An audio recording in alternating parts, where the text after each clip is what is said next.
시청자 여러분, JTBC 뉴스룸을 시작하겠습니다. 괴물 같던 산불의 기세가 드디어 꺾였습니다. 새벽에 비가 조금 내린 사이 진화율을 끌어올리며 주부를 잡는 데 성공한 겁니다. 하지만 역대 최악의 산불은 큰 피해를 남겼습니다. 일주일 사이 28명이 목숨을 잃었고 8,000명이 집을 잃었습니다. 저 소식 심가은 기자입니다.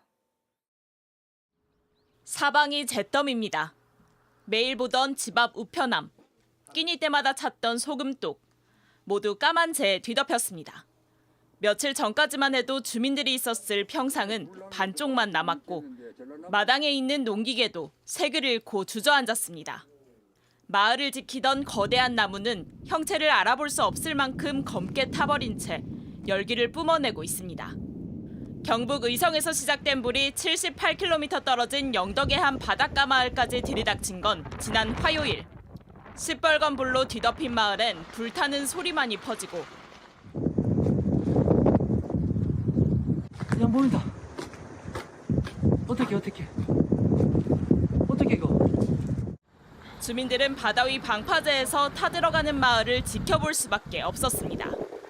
지난 22일 의성에서 난 불은 주위로 번져나가다가 초속 27m의 강풍을 만나면서 빠르게 퍼졌습니다.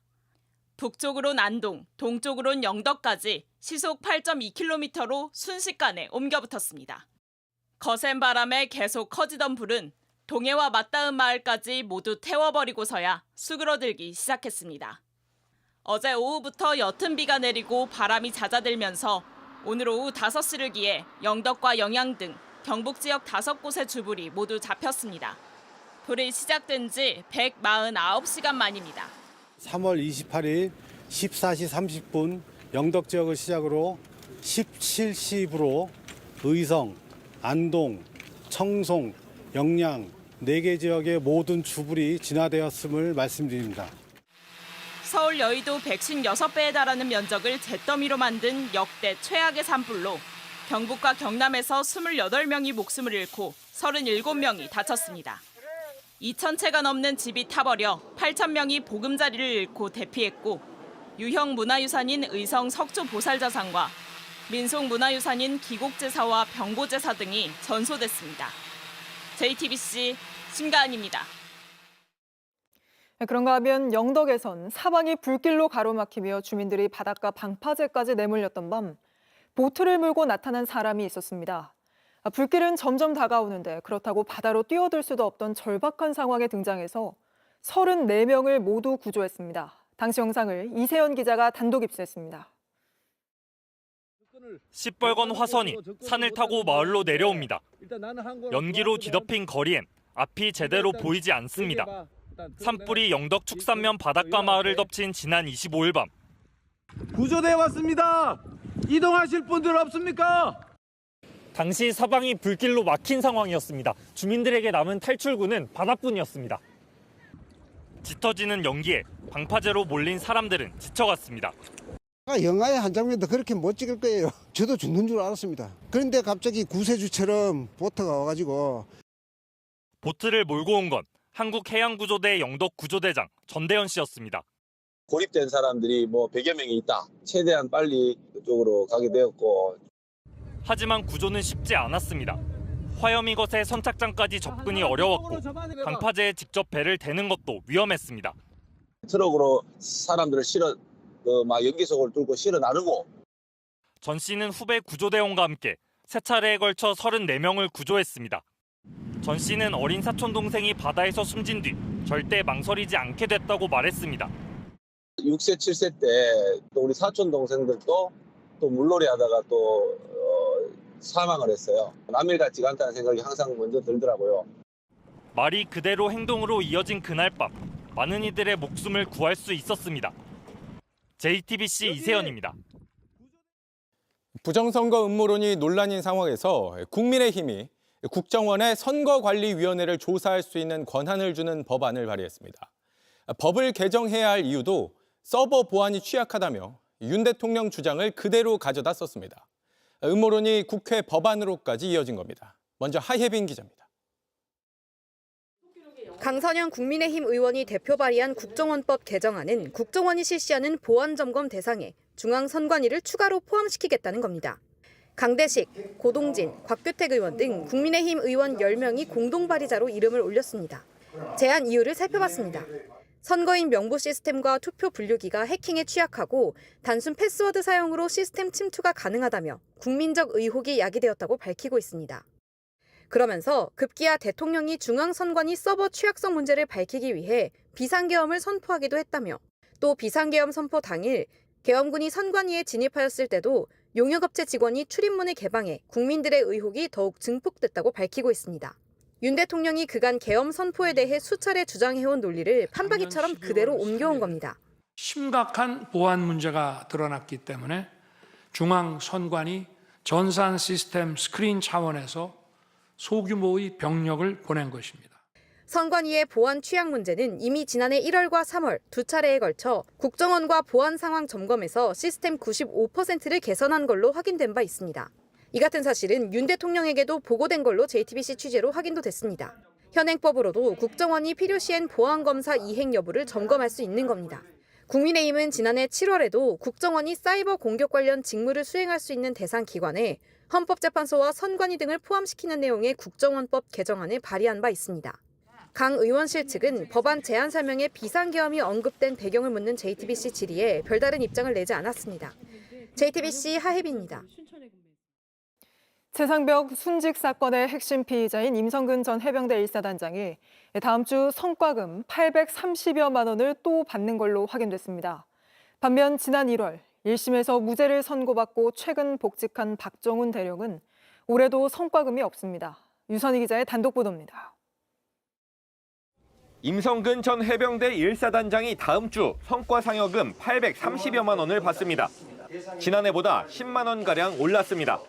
임 전 사단장은 최상병 순직 사건 발생 4개월 만에 사단장직에서 물러나 1년 동안 정책 연수를 했고 그 사이 2023년분 성과금을 받았습니다.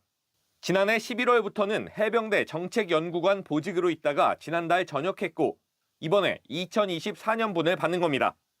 이 기간에 받은 성과금 총액은 1,650만 원이 넘습니다. 최상병 순직 사건의 피의자이고 수사 외압 의혹의 핵심 인물이긴 하지만 해당 기간에 받은 형사처벌이나 징계처분이 없기 때문에 규정에 따라 성과금을 지급하는 거라는 게 해병대 사령부 측의 설명입니다. 반면 박정훈 대령은 이번에도 성과금이 없습니다. 박 대령은 최상병 순직 사건 수사 과정에 보직 해임됐고 승인 없이 방송에 나갔다는 이유로 징계를 받아 2023년 성과금을 못 받았습니다.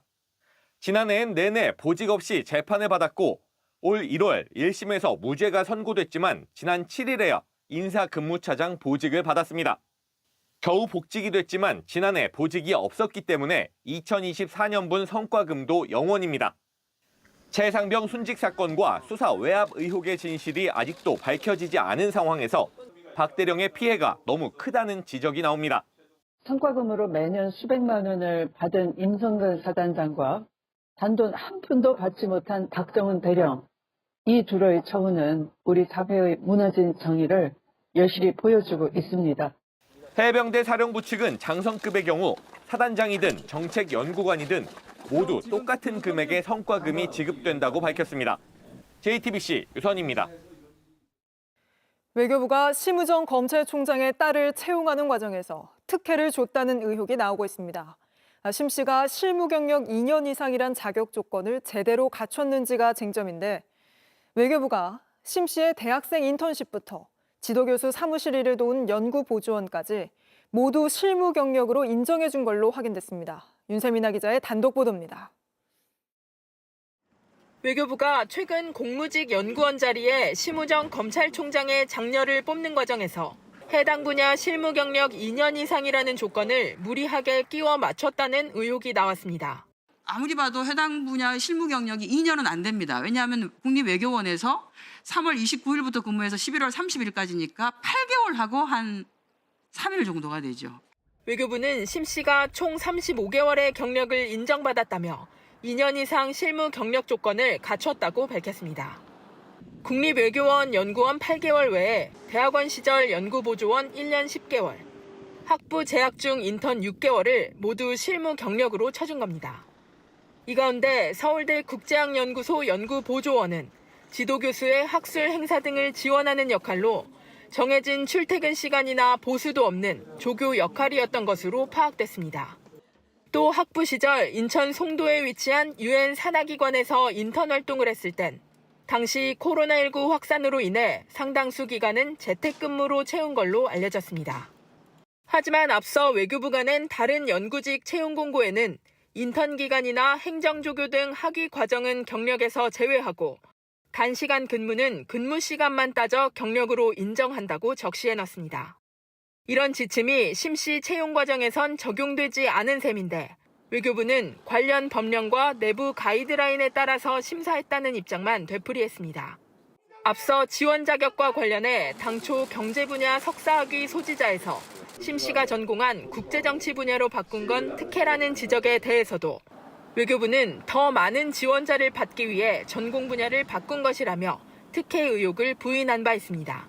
심 총장 측은 외교부 공고에 따라 응시한 것이고 채용 절차는 외교부에서 투명하고 공정한 절차로 진행한 걸로 알고 있다는 입장을 알려왔습니다. JTBC 윤세민입니다. JTBC 뉴스를 시청해주셔서 고맙습니다. 저희는 저녁 6시 30분 뉴스룸에서 뵙겠습니다.